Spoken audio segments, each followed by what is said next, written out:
Welcome back to another episode of Ain't That Some Shh? Yes, you guys, welcome back. We're super excited to bring today's topic. I know. I hope you guys can relate to this topic because today we're going to be talking about a lot of the things women don't talk about when it's about becoming a mother and going through those struggles and, all the good things that come with that title. So... good and bad. Yes. Let's talk about the real raw shit, right? The raw. Yeah, and I feel like this topic has been highly requested. A lot of times, a lot of our audience actually are female, so you guys are probably going through it. Are pregnant at the moment, or you plan on having kids. A family. So we want to have you prepared. And we want you to know the go-to manual on becoming a mother. yes, you guys, because there's so much stuff that not a lot of people talk about, not a lot of people talk about, and it's really important things. I wish I would have known all this before getting pregnant. And not that it would have stopped me, but at least I'm like, okay, I'm prepared for it. I know that I'm not alone, Exactly. Especially because, it's seen like, oh my gosh, I can't wait to be a mom and just, the pregnancy and the kiddos. But then it's like, we don't know how your pregnancy is going to go. There's so many issues that could happen. And I'm not saying, it's going to happen, but there's so many little things that could happen. Exactly. Then when the baby's here, you're like, ugh. Yeah, it's not all just glitz and glams. Yeah. Because it's so true. I feel like you go to the park, you go on social media and you see pictures. You have a family like beautiful going out to places. And you see them all happy, but dude, you get home and it's like you have a baby that's crying. You did not see the car seat with the poop all over the neck. Exactly. So there is so much stuff, and I think social media and just everything we think that it's all beautiful, but no, we're gonna be real here. We're gonna talk about the good stuff. So today's title is. The real meaning behind the title of being a mother. Yes, I love it. All right, Betsy, so let's get started for today. So where do we start? When you barely get pregnant? Guys, this is what happens. And then it's step by step. No, I'm just kidding. Step by step, we need a male. But I think like you said, there's a lot of times with pregnancy, you see a woman who takes pictures and you're like, wow, that's beautiful. Yes. Until you go through it, you don't realize what your body goes through. The body changes, know that your body goes through. 100%. And then for example, like for me, I never expected for me to have gestational diabetes. So that was one of the complications that I had during my pregnancy, which totally sucks because if you aren't familiar with gestational diabetes, basically your pancreas blocks, your bag, what is it called? Your uterus? Yeah, your uterus is blocking your pancreas, so it doesn't allow the insulin to go in. So you technically have to either be on a specific diet with exercise, and if you can't control it with diet or exercise, you do have to get on medication, which sucks, right? Yes. So for me, both my pregnancies, I had gestational diabetes, dude. Wow. And it really sucked. And a lot of people were shocked because, I'm really tiny. Skinny. And I'm You're skinny. They're tiny. like, how do you have diabetes? Yeah. But even my, my doctor told me you could be the healthiest person in the world and you could still get gestational diabetes. It's something you can't control. It's just the way your body and the placenta places itself. It's just, it's crazy. But for me, it was not enjoyable. I hated it because I had to pick my if you guys are familiar with gestational diabetes, you have to pick your finger 4 times a day, and then it's like you have to, you're literally on a meal plan, plan. Yeah, I remember you were dude, you would send me. You would post the pictures. Yeah, I would post of you pictures. Meal prepping. Yes, and it's dude. like, wow, when you're pregnant, for me, I just wanted to eat. Yes. I just wanted to stuff my face. I mean, you crave so much everything, stuff. Yeah. So with my first pregnancy, it was very easy. Just the common side effects, the sleepy, the laziness, the nausea. I would pass out. if I sat on the couch to watch TV, I was out within 5 minutes when I got pregnant with Ethan. That's how I was like, what's wrong with me lately? But with Ethan, the only thing I craved was pizza. Pizza. That's all I craved. And with him, I didn't get like any of the bad side effects. Oh, you're so lucky. But I gained a lot of weight and I retained a lot of water. So when I got pregnant with Ethan, I was 127 and I ended up being 180 when I had him. Wow. So did you swell up because you were retaining a lot of water? I was retaining a lot of water, so I swelled up. I did not have gestational diabetes. But, just like I was the one wobbling at 6 months. Yeah. I was huge. With Ileana, it was different. It was just mostly like, I wanted to rest. I was very tired with her. But it's just very picky on the stuff that I ate. With Ethan, it was totally different. I just wanted to eat everything. Pupusas, tacos, like lo que fuera. Tortas, pizza. But it was mostly pizza for him. With Ileana, it was just mostly like fruit. Veggies, like nothing where like greasy where it would like kind of upset your stomach. It would really upset my stomach. Yeah. And then with Ileana, actually, before I found out I was pregnant with her, I passed out. I was playing with Ethan and we were walking to the room to take a nap. See, and that's I scary. fainted. I like fainted. not like the novelas. Yeah. Oh yeah. That's like straight I up. always thought like I don't think that's real, but no, it's true. It is. I had Ethan in my back and I was like, baby, let's go take a nap. He's like, okay. So I got on my back and I remember walking to the room. It was a hallway to go into our bedroom. That's scary. And I remember right before I hit, like it was from tile to carpet, and the hallway was tile.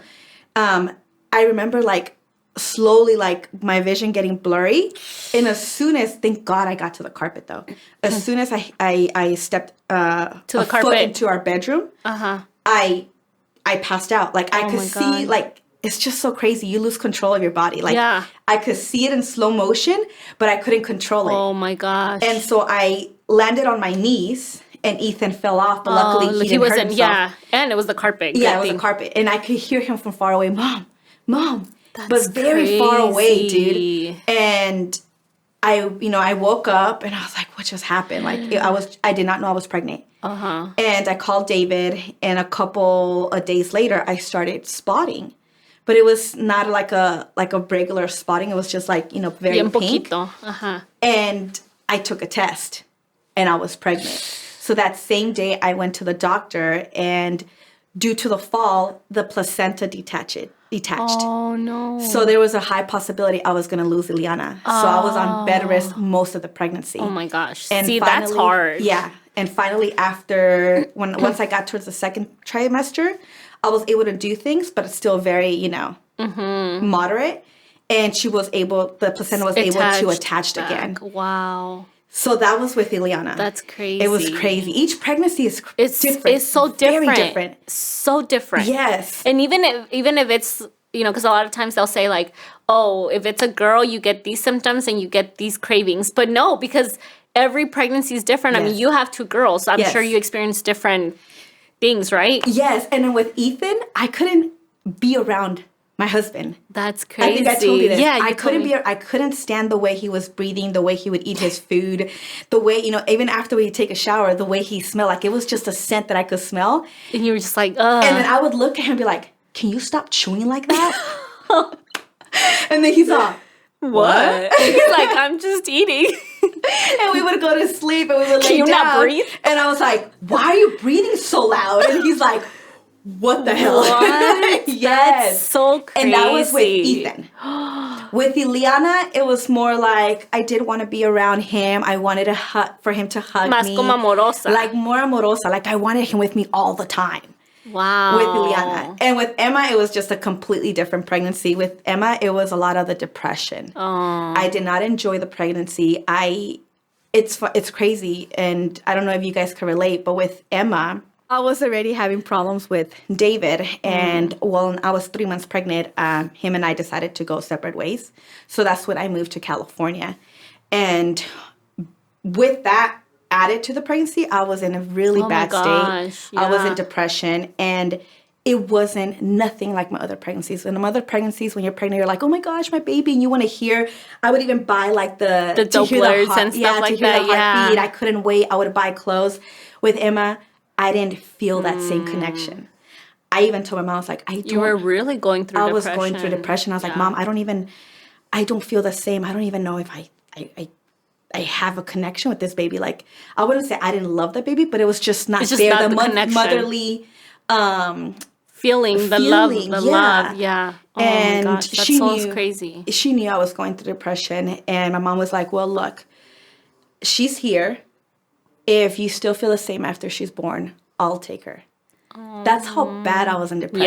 Yeah. Well, it's really because bad. I don't know if a lot of you guys know this, but I myself just found out, and that was because that's what she told me. You told me, but apparently, if you do experience depression, like postpartum depression with like your first pregnancies, it does linger on. And I had no idea. Like I thought, okay, you're pregnant, you go through postpartum depression, And it's done. and it's done. You're done. You're over it. But I had no idea that it lingers on, and it lingers can on. linger on for years, dude. Yes. Like. I was like, what? I couldn't believe it. Yeah, no, it did. So, and I think I mean- it did linger from like Ethan to Eliana, but it wasn't as bad as with Emma. And so, fast forward, I had the baby. And to be honest, I didn't even buy a single pair of clothes, like nothing. Wow. I didn't even plan a baby shower for Emma. My best friend is like, hey, let's go. So only like my very close friends went to my house, and they did like a little like a small baby like shower. a brunch baby shower between us. But I didn't want a baby shower. I didn't want nothing. My first items for my baby was because of them. They did like that private baby shower. Yeah. But I didn't buy nothing. With my other two, I would buy stuff like at the first month. Yeah. I was like, oh my God, what are we having? You Yeah. know? With Emma, it was so different. But I will say, once I had her, all that came back. Like my baby. Like, That love. It's so yeah. weird because I Yeah. feel what you're saying, but it's so weird because that connection is just like, wow, mi My baby, bebé, like yeah. my love. Like you can't believe it. Like I always tell my mom this. I'm like, how can I love this little human that I just met? Like, because even with Aiden's only a year old. It's And just I like- see him and I'm like, how do I love you? Like, I love you more than my life. How is that possible? You Yeah. know, how can you love a little baby I so know. much? But No, yeah, with Emma, that was my thing. I was once I had her, that motherly instinct kicked in. The love is just like overwhelming. And that's the only one that looks like me. she does. Emma looks exactly like Betsy, She's the I only one swear. that looks like me. She La has like actitud. my charisma, yeah, the Everything. attitude, always happy and smiling. Yes, dude. But it's just crazy how each pregnancy for me was very, It's very so different. different, yeah. Yes. So now let's talk about, we've had enough of like the pregnancy. Let's talk about your Oh, body. wait, before we move on. Okay, yeah. I do want to talk about how, some people feel when they're pregnant, they love it. Some women love the whole transition yeah. of being pregnant, right? Uh-huh.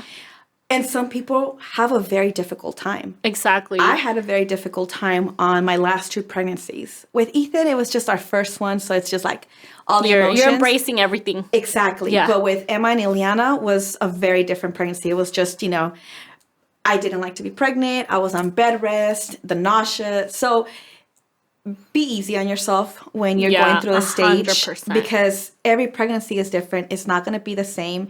And some people are going to, some women love being pregnant and some are like, no. No. Yeah. So No. for example, for me, my second pregnancy, it was very different. I hated, you guys. I hated being pregnant. Not that I hated like, It's not hate. It's just the body change. Yeah. We love the baby. No, it wasn't even like the body change for me. I just didn't feel sexy. And it's so weird. Like, I don't know what it was. Like, I mean, I liked the fact that I gained a little weight because I've always been very skinny and I have petite. I have a hard time gaining weight. So for me, the gaining weight was so exciting. I love, if I could gain weight without getting pregnant, oh my God. Dude, I'd be the happiest. Girl, if I could not gain weight, Give it to me. Give because I'm the it other to way me. around. I look at the burger and I'm like, I just added 10 pounds. See, and for me, I can't, like, even if I eat look at me, I'm really tiny. Right away after I give birth, boop, all my pounds, I lose them. So for me, like, gaining the weight was so good. I was, like, so happy. I was like, okay, my legs are getting thicker, my arms, like, I feel so good. But as soon as, like, I see the belly and then it's just the emotions, I don't know. I honestly don't know what it was, but I did not feel sexy one bit. And for me, it was just, I hated it. It's crazy because I love seeing my belly. Like, You I like it. loved seeing the belly in the mirror. And not that I didn't feel sexy when, I was pregnant or naked pregnant. Yeah. But it's just, I love seeing that process. I just didn't like the way it made me feel. Yeah, exactly. It made me feel like not myself, the energy. Like, I wanted to be out there and like those women that are like running still when they're 9 months pregnant, you know, working out. And I was just like, peace. I'm going to sleep. Yeah. You know? So I didn't mind the process of the body changing. I mind what it did to me. Yes. Emotionally, mentally. Yes. You know? And yeah, see, same here. Yes. Because I love the whole concept. Like, I think our body's just beautiful. It's like being able to make another human being like that. To me, it's just mind-blowing. It's so magical. I love the fact that we're able to do that. Like, to be able to create life within yourself. And it's magical. But like you said, I feel like for me, it was just like emotionally what it did to me. It was, I don't know why it felt that way. And I don't know if there's some of you guys out there that are going through it or, you know, went through it, but it's, I don't know why. I can't explain it why it feels that way, you know? It's just crazy. And then I would say like the best part of my pregnancy would be when you feel the baby. Right? When you wake up and you see the little kick or you see the little like the you know, it's such a beautiful bond. It's a beautiful bond. Yes. But you know, other than that, it was a lot. It was a lot for me. It takes a lot on your toll. And then once you have the baby, nobody tells you, you know, the pain after that, how you have to take care of yourself, how you have to like do certain things to heal. That, you know, because Ethan was a 6 pound 15 ounces. So he was tiny. But through my labor, it was a 32-hour labor. Oh my gosh, girl, you were going through labor. It. Jesus. That kid wouldn't come out. So they would be pushed and Ethan would come down the birth canal and he would hit my pelvic bone. So once he would hit it, painful. He would go back up. Oh my gosh, he's like, wrong exit. Yes. And then I was like, just get him out. C-section. They're like, no, he's there. We can't do a C-section anymore. So finally he came out and I didn't tear with him. Good. I did not tear with him. I teared with Ileana. Ileana was 8 pounds. Oh, snap. She was bigger. Ileana was 8 pounds. But with Ethan, my epidural didn't work, actually. They put the epidural twice. So I did not know that I have like a little curve in my spine. Oh, so when they put the epidural, no, they put the epidural, they didn't put it in between the spine. So if you guys are pregnant, there's a big old epidural needle that goes in your back so you don't feel pain, right? It like gives me goosebumps. And they put it in between, I don't know the exact term, so sorry.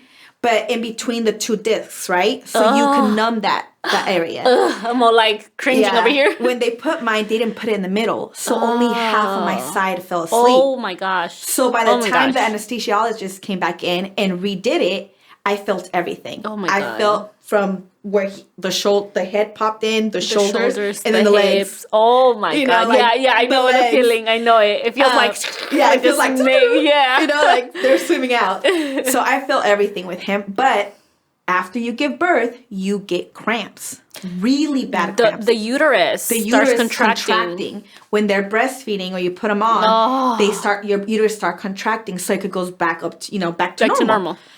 I didn't feel that part with Ethan because I was numb already. They put the second one too late. Yeah. So that part, it was great. With Ileana, I was only in labor for like 10 hours. Actually 12, from 6 a.m. to 6 p.m. And with her, it was easy. They put the epidural right. I already knew what I had to tell the anesthesiologist. But the cramps afterwards. Dude. Or what about when they come and they like press and you? And they dig in there to take everything out. Oh my gosh. With Ileana, it was just... I felt everything. Me retorcía afterwards. I couldn't even carry her after because it was so painful. It's so painful. Giving birth is so painful. It makes it look so beautiful. Like, you hold your baby and then you're like, I know. And they had the makeup on. Dude, I didn't. It's funny because I didn't even. No, I did not want to do my makeup. I honestly give props to the girls who do their makeup because I'm like, they look gorgeous. I was like, how, babe? And I'm a makeup artist, dude. Yeah.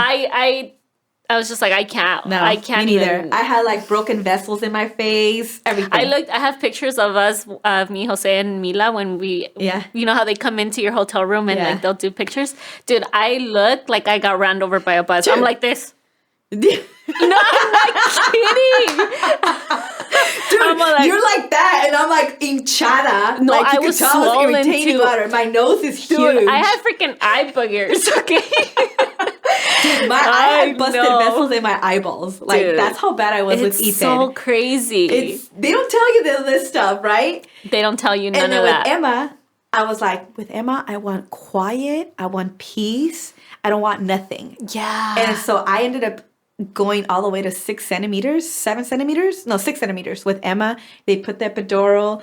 I fell asleep. And then next thing you know, I'm like trying to push the epidural to give me more juice. And it's I call the nurse like, the juice is not working. And she's like, well, let me see. I was like, I feel a lot of pressure. And she's like, her head's there. We're ready. And I'm like, oh my gosh. It was such a different fast labor, and it was fast. Oh my God.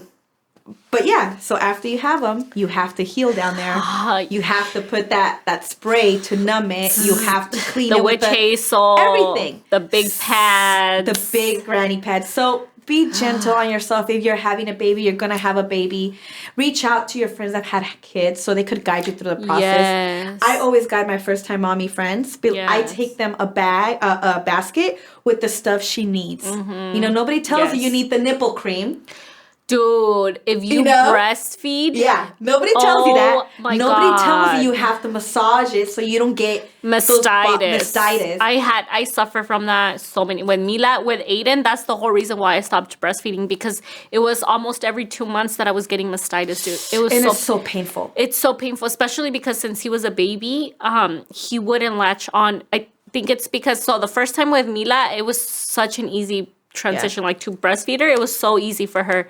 But the second pregnancy, obviously, your nipples grow. They get bigger. So Aiden was a lot smaller than Mila. So he had a little tinier, una boquita más chiquita.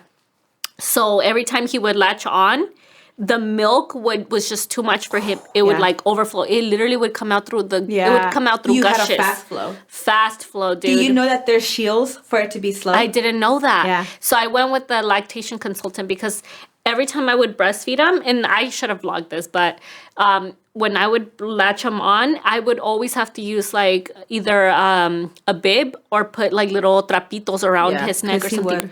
Because every time I would have him eat, dude, my hands would be dripping. Milk was dripping. It was so painful, dude. Really? So painful. So with Ethan, I was a cow. I was huge. Ethan destroyed my body. Thank you, son. Thank you. He paved the way, though. He paved the way. But I was so engorged. Oh, yeah. And I was just milk after milk. The thing with Ethan, I would have breastfed him more than 3 months. But he had a lot of acid reflux. And pobrecito. My milk was not good. It was not that it wasn't good for him. It was just not helping him. It was not heavy. So there's some kids that get, acid reflux based on what the mom eats and all that stuff in the breast milk. Ethan, it didn't matter what I ate. He would just, se le regresaba. Yeah, se le regresaba. So I needed to start him on formula with added rice. So it could be a little heavier. That's why I'll show you pictures of Ethan, he's fat. He's a fat boy. So the first week, he was 6 pounds, 15 ounces. By the time I took him to the hospital the next week, he was 12 pounds. Oh, my. What? He was a whole double. Oh, my God. So the doctor was like, okay, don't be afraid. Sometimes they lose about 2 pounds after they're born. Not your baby. She put it there. She's like, well. Not in your case. He actually doubled his weight. He's 12 pounds. And I was like, what? How did this happen? It was because of the rice that you were giving. The added formula. Well, I don't even think I was giving the added formula, but he wanted to eat. And then once I gave him the added formula, he just gained weight so fast. Yeah. With Ileana, I did not know this because I was, second kid, you're still learning. I wanted to breastfeed her longer, but I got sick. At 6 months, I got a really bad cold. So I told my husband, I was like, here, take her. I don't want to give her a cold. Yeah. Well, I stopped, and that couple of days, I dried up. Oh, wow. I dried up. That's crazy. Usually you would get engorged. No, I dried up completely. Oh, my God. And I tried to do the teas and the cookies, but it wasn't enough. Ya no se te regresaba. Y ya no quería. She just wanted a bottle now. She got used to the bottle. So with her, I didn't have that, that connection that I wanted. Now with Emma, that girl breastfed till she was 4.5. Girl, you beat me. I breastfed Mila till 3. She was almost 3 years old. She was 4.5 when I stopped. It's a lot. But it's mentally draining, to be honest. I mean, it saves you money. It saves you money. It saves you sure. money. And it's bond. right there. And it's the warm. bond. And when she wants it, it's just, so I'll be in public spaces and she'll be That's what I was going to say. Mila, one time we were at I think we went to Target, and it was Jose, me, and Mila. And like, I'm carrying her. She was little. I think she was probably like 2 years old. And I'm like carrying her, and we're in line to pay.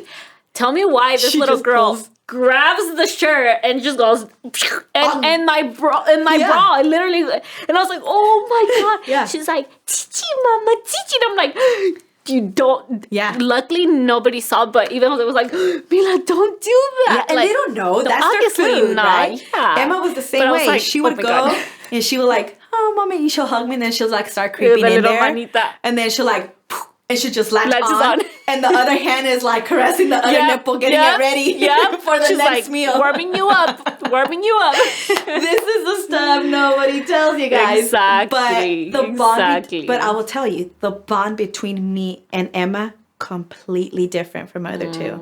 We're like, it's just different, But you breastfed her till she was 4. 4.5. Okay. Yeah, and then I had to take her You're off. like, I'm done. And it's funny because now, like, I'll be like, Mom, you want chichi? You want chichi? She's like, ew, Mom. Like, that's nasty. Ew. You're like, girl, a year ago. Oh, actually, yeah, a year ago, you were stuck on that. You're like, dude, it's funny because when I was going to stop breastfeeding Mila, I went to her pediatrician and I was like, I'm like, I want to stop breastfeeding and this and that. I'm like, she's getting already too old. And he's like, you can breastfeed her up until she's 5. And I'm like, no, there's no way I'm breastfeeding till she's 5. Like, I could never imagine a 5-year-old. She comes and she's just like, Mommy, I'm hungry. And you're like, what? Dude, no, I was doing real estate. And Emma would go to the office with me. And then she'll be like, Mom. And she'll pull it down. And I'm like, oh my God, Emma. So I'll cover her up. You're like, fine. And then my coworkers would be like, what are you doing? I was like, I'm breastfeeding. She's like, you're still breastfeeding that monster? She's like, all biting it with your teeth. Yeah. And she's like, bro, she's a teenager. Dude, get her off your boob. Don't you feel like a cow though?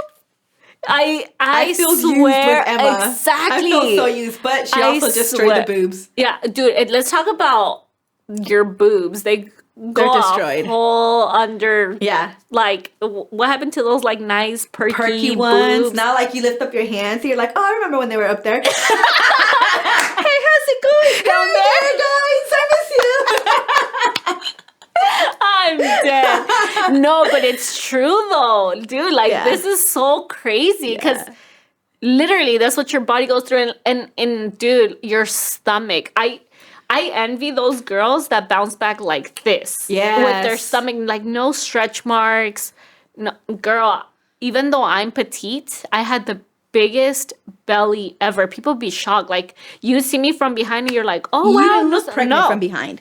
Till she turned. I turned around, my belly was humongous. I remember. And so I have a lot of stretch marks. I have a lot of loose skin. Yeah, me too. Tons of loose skin. If you guys see me on my Instagram, you guys already know that. I'm always wearing either like high-waisted pants or leggings or something because from the belly down, I have a lot of loose skin. And if you guys know me, I wear big jackets because I am still trying to recover from the 14 years ago that I got pregnant.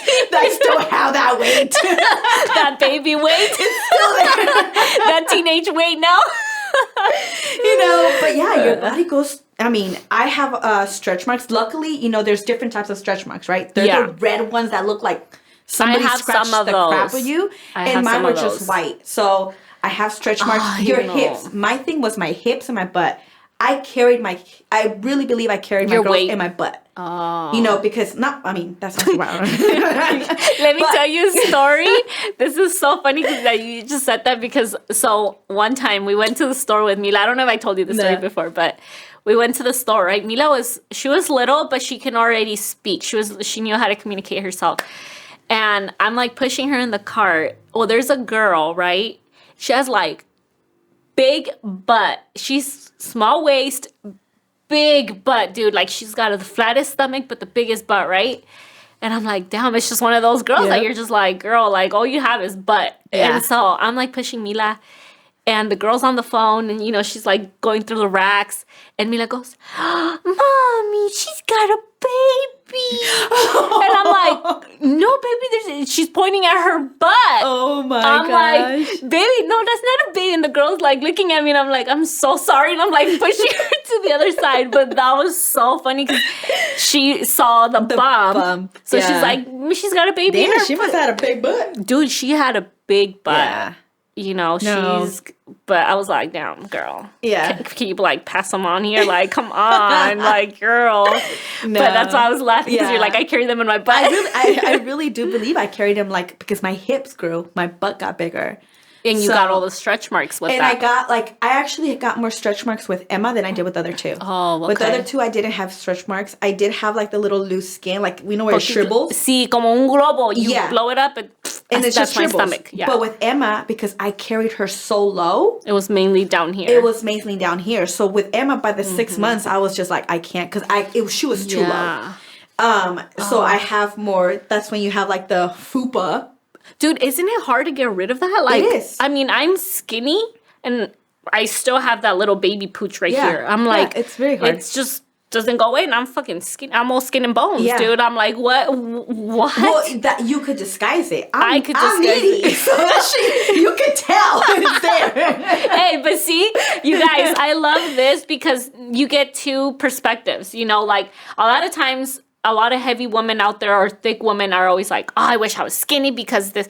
No, girls, like, I'm telling you, I'm skinny. I actually weighed myself yesterday. I'm 92 pounds. It's crazy. I actually weighed myself yesterday, but I ain't telling you how much that You're was. like, so we're skipping through that. But it's nice that we have both perspectives because, a lot of times you want what you don't have. Exactly. And you get the pros and the cons for both sides. So just because you're skinny does not mean you bounce back like this, that your body's, not in my case. Yeah. I wish I had my body back to before I got pregnant, but I'm thankful for my body that it allowed me to get my babies, and I wouldn't trade them for anything in the world. Every stretch mark here, it's so worth it, you know. But it does suck that your body's never the same. Never. Like the stretch marks, you kind of have to just learn to love yourself. To love yourself. Love literally. your body. Feel sexy in your body. Exactly. And it takes a while, and it takes a lot of like telling yourself, but once you get there, you're not gonna care. I'm still not there fully, you guys, to be honest. With Mila, I had loose skin, and I was very insecure about it. And after I was like, okay, I don't think it's gonna get worse. I didn't get many stretch marks, but I did get more loose skin, and it went higher this time. So that's been I'm only 1 year postpartum. You still have a lot of time. But you're still healing. Your body still heals. Yeah. It's still healing. It's still trying to get back to normal. Yeah. And that's what, some women don't understand. It's like, I thought in 3 months, 6 months. Yeah, you have those women that we put ourselves like so much pressure on ourselves. Because it goes back to what we're seeing. And we are constantly stuck in social media. So you see the women that just get pregnant and literally she's working 3 months later and she looks amazing. And then you got me here on the other side of the phone and you're like... I don't look like that. And then it's like me. I'm all like, they don't have loose skin? Are they even human? Like, what? But it goes back to loving yourself, being comfortable in your body. And there's a lot of things that women can do now to get there. And whatever that is, as long as you're okay with it, who cares what anybody else has to say? Yes. And let's talk about this topic too. Like, not this topic, but... Well, let's leave this one alone now. Yeah, let's move on to, like, what happens when you bring the baby home, especially if you're a first-time mom, you guys. To be honest, for me, I wanted to live in the hospital. I loved being at the hospital because they would just cater, help you. Like, any question you had, they would be there. Every time Mila would, like, do a weird sound or something, and I was, like, freaking out. I'd be like, calling the nurse. She'd come. She's like, it's okay. It's completely normal. They help you. They guide you. So for me, since my anxiety is really bad, dude, I was, like, dreading going home. I was like, okay, I'm going to go home to a whole new baby.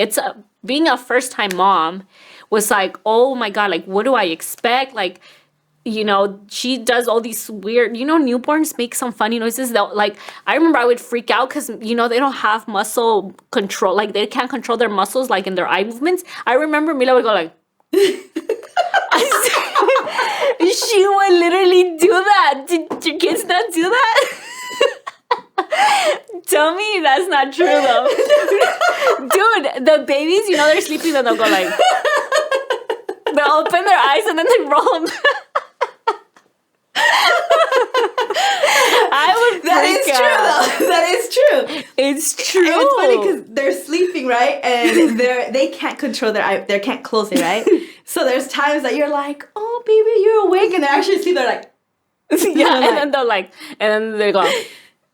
They're dreaming. I have a video. I was actually looking at it a few days ago because Aiden turned 1. So I was going back and I saw a video where he's like. And I'm like, oh my God, like what's wrong with this baby? It's like he's drunk, he's smiling, and then he's like wanting to cry. Yeah, dude. So for me, it was so scary. Like, and then I was like, is she breathing? Yes. Every 2 hours I would wake up and like I put my hand on her, put her, touch her stomach. Y también Jose, I remember we were both paranoid, or we would hear her go, like that. We were like, oh my God, you got her, I got her. It was just crazy. So luckily I had my mom through my first pregnancy. I was very blessed.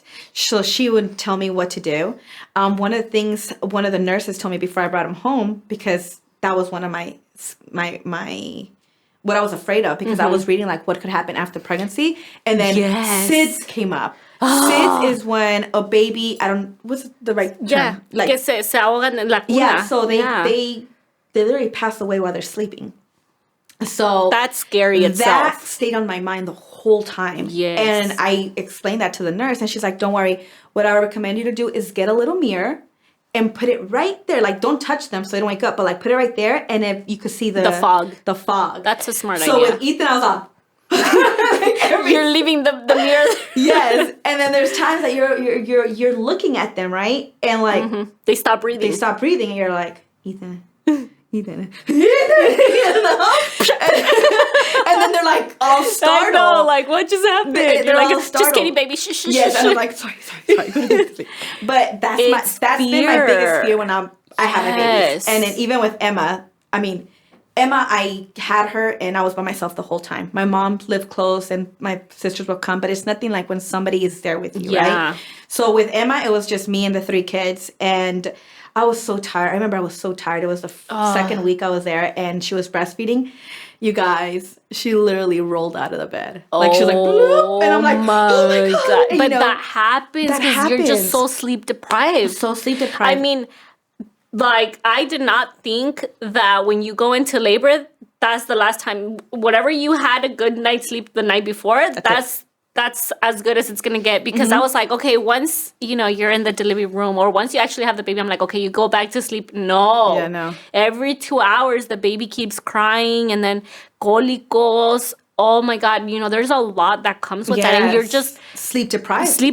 You're paranoid. You're trying to, take care of yourself, but yet still trying to take care of another baby. It's hard. It is so hard, you guys, so hard. And that's where for me, my depression started, because there's just so much, oh my God, your hormones, your everything. You know what? Now that you say that, maybe that's where I had really bad depression with Emma, because I was by myself. I would wake up, go to sleep, kids. It was just me. It's so much. I could tell you, I fell asleep and she just rolled out of my hands. But it was just all me. And I think that's probably why my depression got really bad. Yeah, with Emma. because you're left alone to try to figure everything and you're out. Not resting. You're not, getting the hours so you could get your energy back. It's just based on that kid. And then you have other 2 that are, Mom, I'm hungry. Mom, this. And you're trying to balance everything. Yeah, and that's why for me as well, my depression got worse, because I was trying to cater to Milan, and I was, I have a newborn, and I have my issues with this newborn, because he couldn't latch on. So it's already mentally draining trying to figure out the whole latching situation, the whole, and even with bottles, he would have that same problem. Yeah. So it's not like I could figure something out where, we'll just switch to bottles. No. So it was both problems. And then here I am trying to figure out, is he gaining weight? Is he getting the amount of food that he should be getting? Dude, it's so mentally draining, having to worry about the newborn, having to worry about your other baby, trying to have them both, we feel equal, you know, that it's just so tough. It's hard. It's hard. It's so hard, you guys. And if you're a mom of more than 2 babies, props to you. And don't feel bad. Don't feel bad because everybody goes through it. Just people don't talk about it. Yes. But these are the stories. I mean, I dropped my baby a week ago. You know, a week being born. A week ago. You know, when she was a week old, and you know, luckily she's fine. It happens. And it's that mom guilt, right? I'm sure you felt horrible. I felt horrible. I was checking her. I was calling the doctor. He's like, no, she's fine. She didn't even wake up. Yeah. You know, she was like, it was in the bed. She woke up because I startled, you know what I mean? Yeah. But for her, she would apply, be like, you know, but it's just the mom guilt. Oh my God, I'm such a bad mom. Oh my gosh, I can't believe I dozed off. We're so heavy on ourselves. So bad. It's and so then hard. asking for help too. Like, I know for me personally, asking for help was, I couldn't even think about me reaching out to somebody. Even though I had the people offer, it was like, no, like, I can't have them help me. Like, they're going to think I'm not, like, what? Why can't I figure it out? You know, I'm their mom. I need to figure out a way to deal with it. So it's honestly so much mentally, and we are so hard on ourselves. And it you know, having a baby comes a lot of things with it. And it's not just... Yeah. And it doesn't stop there, you know. It doesn't stop there. They're walking, they're crawling, they're getting into things. Now you gotta cover the socket. Yes. Now you gotta, you know. I was just telling Betsy, you know, 'cause usually we're always on the phone, we're always brainstorming, having like our conversations every day. We're on the phone for like an hour to 2 hours, right? No, tampoco. They're gonna think we're doing nothing. I know, no, but guys, we have meetings. Business meetings, business calls.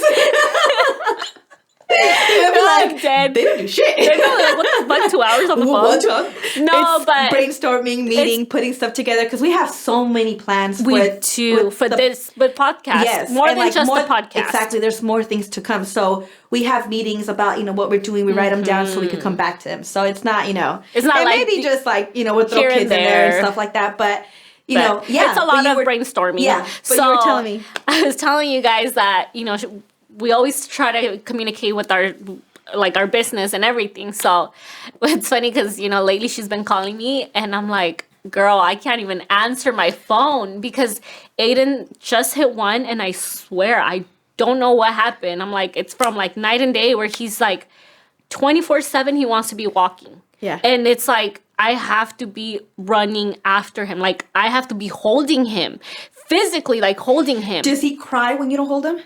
Dude, okay, so this is what happens. He does not crawl. He does not want to crawl. He just wants to get up. He wants to get up, and then like he'll hold on to the couch y solito se avienta, and he'll fall and hit his head, dude. So I'm like, I have to be holding him. Do you have like a carpet? Because we do have a carpet. Eliana was like that. Eliana did not crawl. No. That girl will just sit in the middle, and we had the couch, and we had the little table. So she will sit in the middle while I was in the kitchen, and she would just go from the couch, and then she will hop to the middle table, and she will walk around the middle table. Oh, no. She did not like to crawl, and if she tried to go from one place to the other, se arrastraba.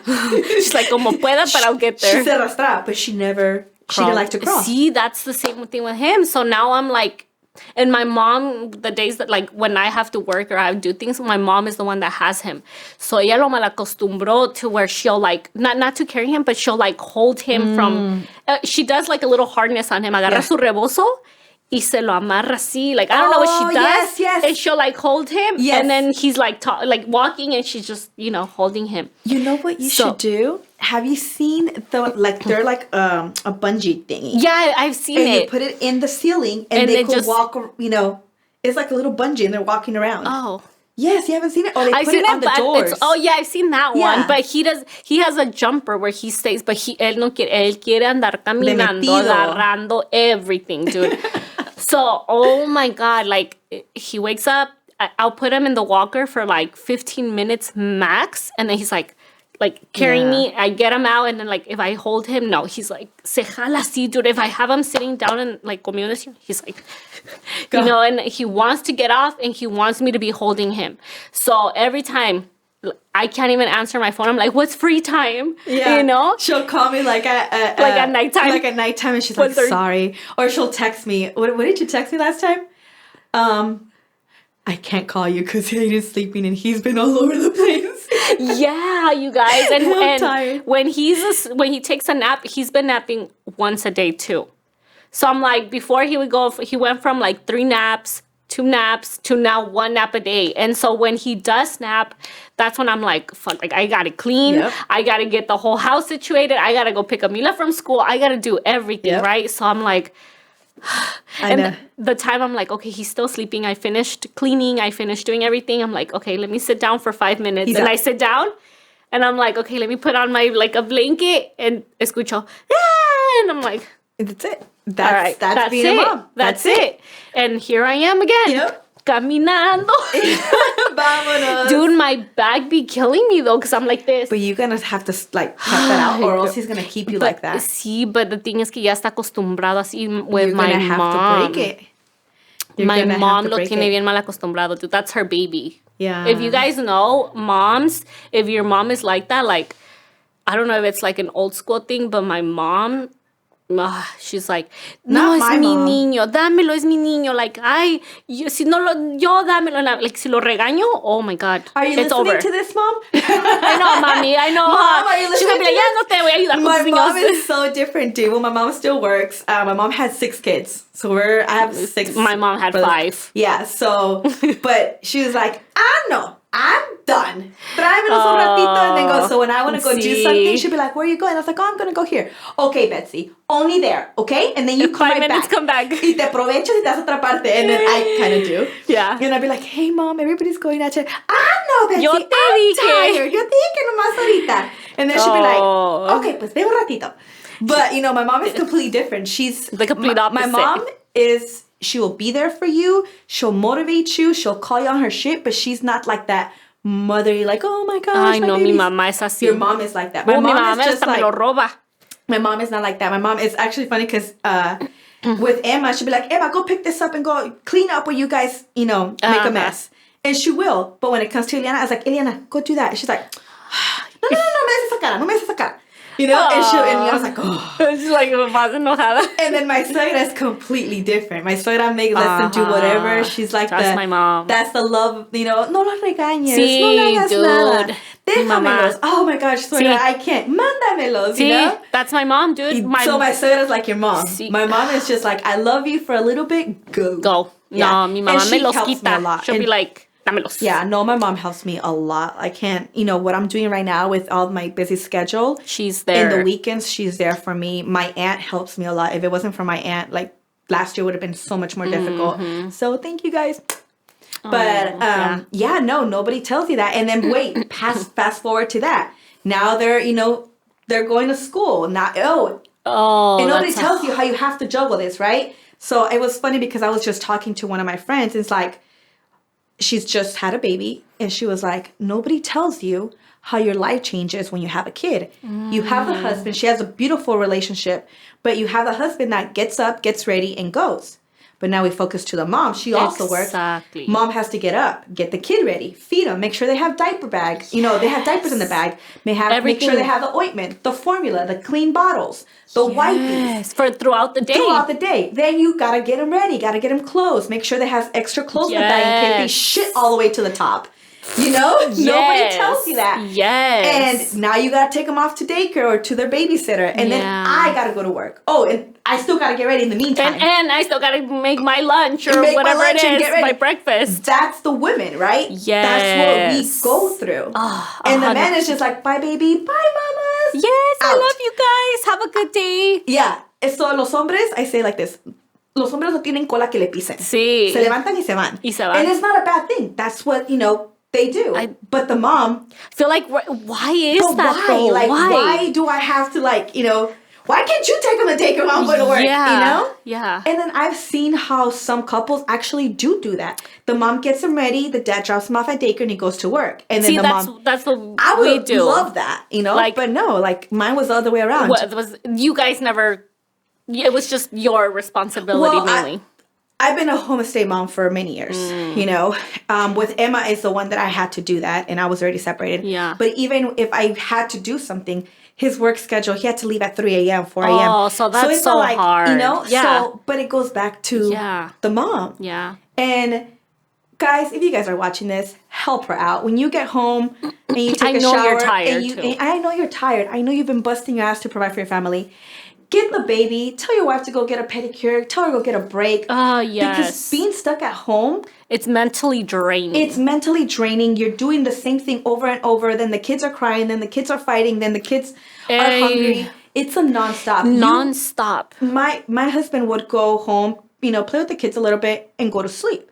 I still had to wash dishes. I still had to get the kids ready for the next day. I still had to wash his clothes for work. Yeah. I still had to prepare lunch for him. Never ending. My clock finished at what? 12, una, sí. And then Ethan, when he was little, so my son's autistic.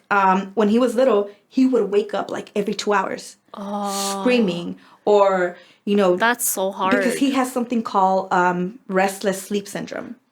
So he's asleep. His body, like when you see him, he's asleep, but his brain is still going. And I think about it like this. When those days that you're super tired, but your brain doesn't shut up. And even though your eyes are closed and you're probably asleep, your brain is still going. Working. I've had it where like I'll listen to a song and for some reason I'm playing the song while I'm sleeping. I don't know if you've had that. Yeah. And you wake up with that song and I'm like, what the why? Yes. And so he has something called restless sleep syndrome where he doesn't fully fall asleep. It's part of, having autism. Autism is not, it doesn't come alone. It comes with many different other diagnoses, right? It's never just, he has autism. No.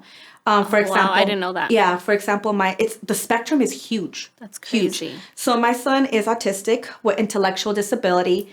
Intellectual disability is the more professional wording for retardation. So they changed retardation to intellectual disability because a lot of people are getting offended with saying the word retarded. Yeah. Which I think, sometimes, it can come off comes out, but it comes off offensive. Yeah. So he has intellectual disability. He has ADHD.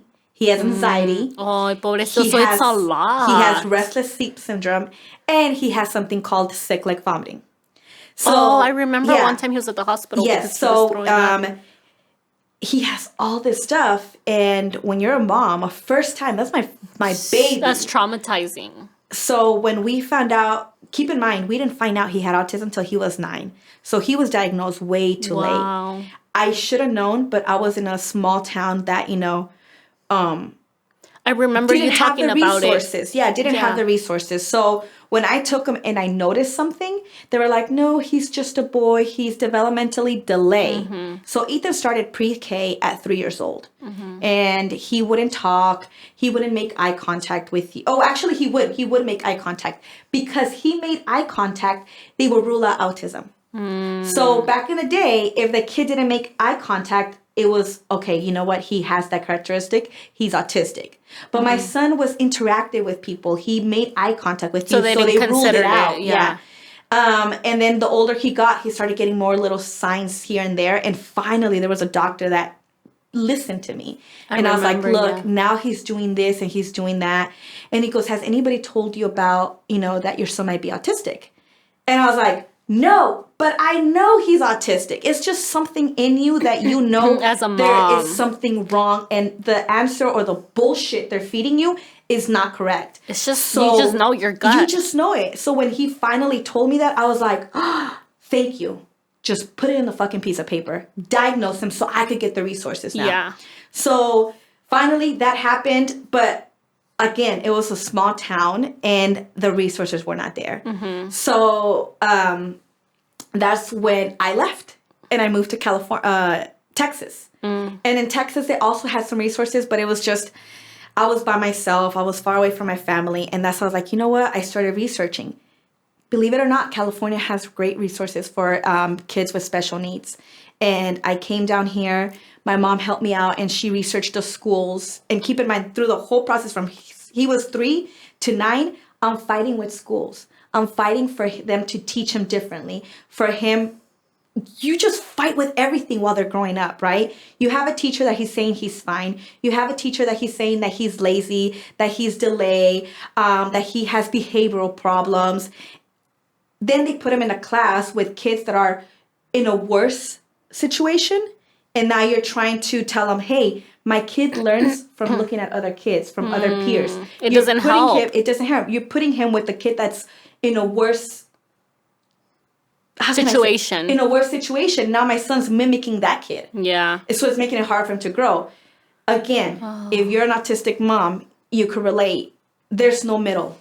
We should do like a whole episode on that. You know what? Yeah, I think because that'd be great. It's a big, so much. yeah, that's what I was gonna say. It's like a broad spectrum where I myself, I'm just learning. I've heard that term so many times, but I've never really taken the time to research or know more about it. It's just you're you right. know, it's just so much, and like you said, there's more to it. Yes, more than to just autistic. You know, and then it would take the whole episode. Yeah, so I think we should definitely do because I know there's a lot of moms out there who are going through the same thing, you know, and there's so many answers that people are seeking, but nobody's talking about it, and then you feel so lonely. So for sure, I think talking about it. I think that this is probably something, and like I said.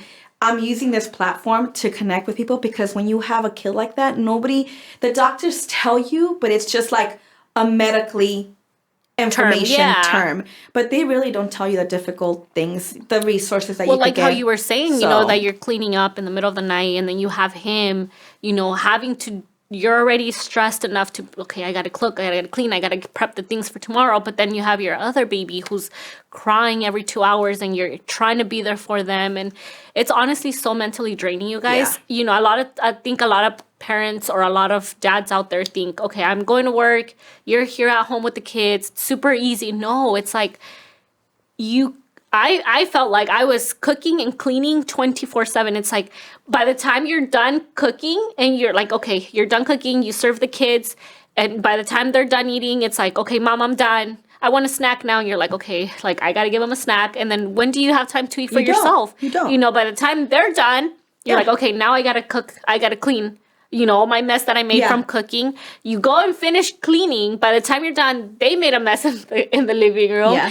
And then, you know, they're bored. You got to take them to the park. You got to, dude, it's so much. And the dads don't see that side. You know, they just think, oh, okay, they're home with the kids. And that's as easy as get. I'm doing my job. I am providing. They have a roof over their head. They have food on the table.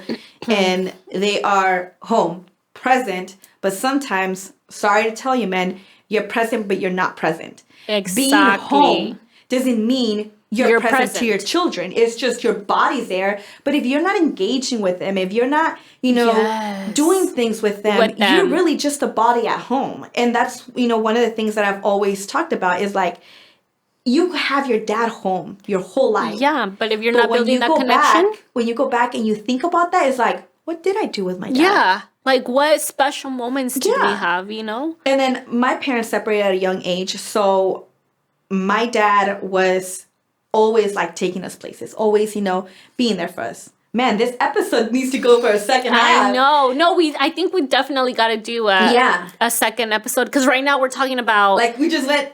Yeah, no. And I think it's really important. But for sure, I think we should definitely do another episode where we talk about... being at home once, you know, building the relationship with our kids. Because right now, you know, we did go through the pregnancy, the delivery, when the baby's home. I mean, we still have to go through like when the baby's 9 and she's talking back to you because she's turning 15. And then your relationships with them, how you got to communicate with them. With raising a baby. Because, you know, I think we talked about, if you guys heard our last episodes, we did talk about relationships as you and your partner, but now it's as you and your partner with a baby. That's a whole different other subject because now it's like you have a baby, you both have different parenting traits, like what you believe in, you know, so that's another thing that a whole other subject that I feel like, you know, could be touched on. Yeah. I think it's very important to talk about this because like I said, this is not just for women, it's for men. And if somebody could just, you know, give you that perspective of women. You have it in your head now. Exactly. Because I feel like it's so hard for you to hear it from your wife. You feel like she's attacking you. She's being unsupportive. You know, you're never doing that right. You're not doing enough. But, you know, I think if you hear it from another woman's perspective. And, you know, us as women telling you, you know, it's for a reason. But and you know what? You also have nowadays you see the dad at home, the stay-at-home dad.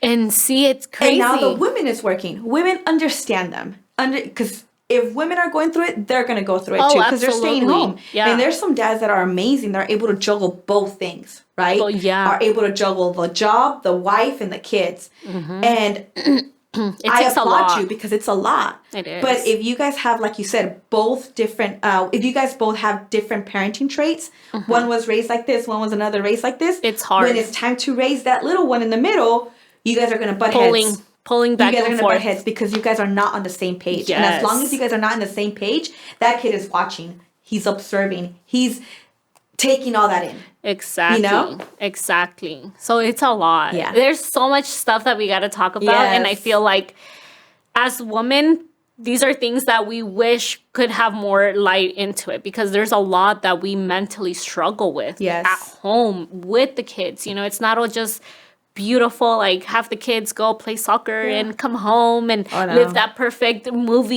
you know, have dinner, all of us have dinner and go to bed and then like go to bed and then wake up all que refreshed. hermoso, All sí, right. you know, no, there's so much more to it. So for sure, stay tuned because there's going to be a part 2 for this. Yes, it has right? to be. It Yeah, has it's too to. long, too much. Too long, yeah. Too much to just go with one episode. So let us know if that episode should definitely be brought up. We'll let you guys decide on that. And hopefully at least it helped you a little bit, you know, give you some knowledge on what it is to become a parent. 100%. And just know you're doing an amazing job. You're doing Yes. the best you can. Do not be hard on yourself, whether you're a mom or a dad. Just love that kid. Yes. Do the best, what is it? The best job that you can. The best job that you can. And if you don't know how, there's parenting classes. Talk to somebody. Yes. Talk to your pediatrician. He has those resources to give to you. And maybe you guys could both go to parenting classes, you know? Yes, I love that. Yeah. That's a good idea. But yeah, guys, reach out. You know, if you feel like there's more that you can learn from, like Betsy said, there's parenting classes out there that you can take. But more importantly, I just want you guys to know that you're doing an amazing job. And there was this quote that I once read that says, like, everybody, don't judge anyone or no parent because they're doing their they're doing the best they can at the